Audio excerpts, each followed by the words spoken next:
Assalomu alaykum hurmatli qarindoshlar. Kunda bir kitob sahifamizda bugun sizlarga tanishtirmoqchi bo'lgan kitobimiz bo'lsa, Hijriya 773-yildan 852-yilgacha.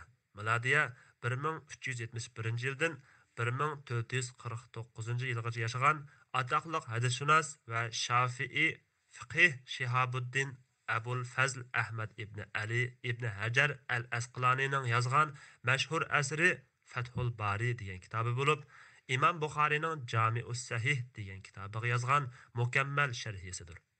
Avtor bu kitobni 25 yilda tamomlagan. Ya'ni Hijriya 817-yildan 842-yilgacha. Milodiya 1414-yildan 1439-yillar orasida yozilgan. Muallif mazkur sharhini yozishda ilgirki sharhlarni xulosalagan va burunqi 1200 asardan foydalangan. Aldı bilan asrga aloqador masalalarni va ilmiy planini bayon qilib, Hudassari nomida bir muqaddima yozgan.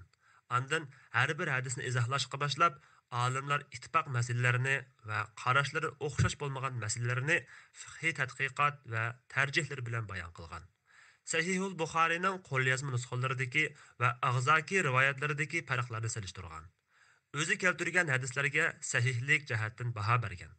Aqida, tafsir, hadis, fiqh, tarix, qiroat, adabiyot, tibobat va boshqa turli ilmlarga aloqador masalalarda cho'nqur va qimmatli tadqiqotlarni olib borgan. Har bo'limning oxirida shu bo'limdagi hadislarning Imom Muslim ham Jami'us Sahihda rivoyat qilgani, takrorlangani va umumiy sonini bayon qilib xotim yozgan. Asarning ismi Imom Zaynuddin ibn Rajab al-Bag'dodi.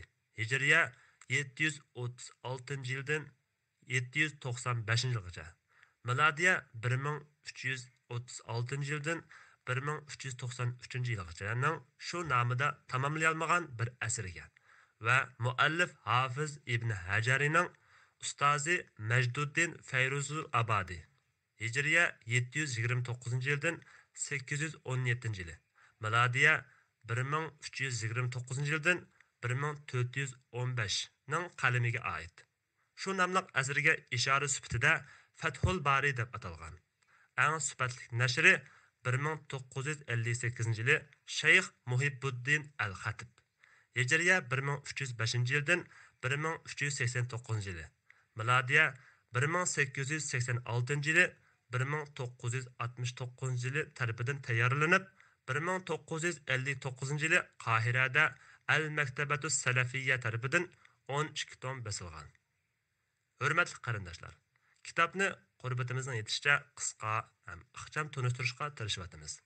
Agar sizlarning texam yaxshi fikringlar bo'lsa, inkos bo'limiga qoldirishinglarni so'raymiz. Kitobning qolgan tafsiliy mazmunidan xabardor bo'lishni xohlagan qarindoshlarimizning bu kitobni o'qib chiqishini va yaxshi foydalanishini tavsiya qilaman. Rahmat.